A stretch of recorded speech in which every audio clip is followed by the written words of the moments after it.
am Donna Lake. I'm a nurse. I'm a professor at East Carolina University. I'm also a retired Air Force military nurse. And I appreciate your question.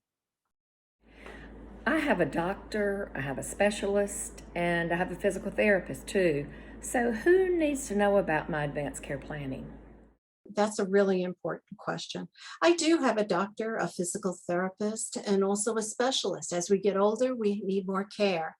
But for advanced care planning, that is such an important document, paper that tells our care team, whether that's the physical therapist or the doctor or the physician assistant or nurse practitioner, what our values are, what do we need in our care, and how we want to be treated as we are cared for.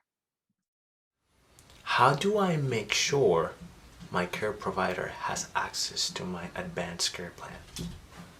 That is a really important piece of this. Living in a rural community in East North Carolina, for example, we may be traveling, we may be seeing many different types of specialists. We need to have access to an electronic record that has our advanced care plan. I strongly suggest people have that access on their phone, whether it's in the notes area of their phone or in their My Chart part of their medical record, so that provider team can read about the care that we would prefer. Now, I realize many of you may not have a phone that can do that, or you don't have a computer, or you don't have it electronically easable. I suggest you have a written document in a white envelope that is easy to grab in the time of need. How are decisions made about my care in a medical settings? Decision making must be done in a collaborative team approach. What do I mean by that? That the doctor, the nurses, the specialist, the physical therapist, or social worker are communicating together, and that I have a voice in my care, that I can actually say something when they're discussing my care. I'm part of the decision making. And I call that collaborative care. So it's so important for all of us to be engaged in that care. We want timely communication. And sometimes we have to remind the medical team that we want to be part of the decision making. So, what additional information can I supply that will help a provider make their best assessment? It is so important to provide a concise 2 to 3 minute statement about my symptoms to the provider. It needs to be clear so that they will hear what you have to say. It's almost like an elevator speech. You're giving them a short, concise information about your symptoms, how you feel at this moment, and your concerns, so that they can hear you clearly. I had a family member with a pretty serious illness with significantly more involved procedures each time they had an incident. And that family member shared with me that they were considering a DNR in case of future episodes.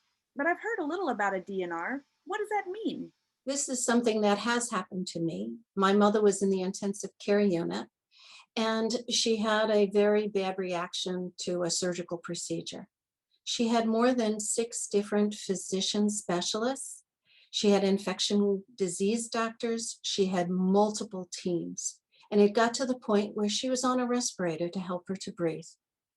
We came to the point where we had to make a decision if we should continue mom's care. We then had to fill out do not resuscitate, a DNR. That is very important. What does that mean? That really tells the medical team what the family and sometimes the individual that is ill would prefer. How much care do we provide? How long do we keep that person on a respirator? Is it toward the end of death? We have to make those tough decisions. But of course, we had already done that for my mother before this incident. So we knew her wishes, we had it documented, and the do not resuscitate was put in place. The good news in our story, and I know it's not often for others, mom survived that. But we had the documentation, and then we also talked further about it later on and made it even better. Say that I'm in an accident. What are the next steps for my family and friends to take? I think one of the first things you need to be thinking about is to have good communication with the medical team. Here again, advanced directives, knowing what a family member would like in their care is important because we don't know how serious this accident could be. Unfortunately, it could lead to death or serious injury, and it's important for the family to really understand what's going on and what the next steps are. So close of kin is usually notified when there is an injury.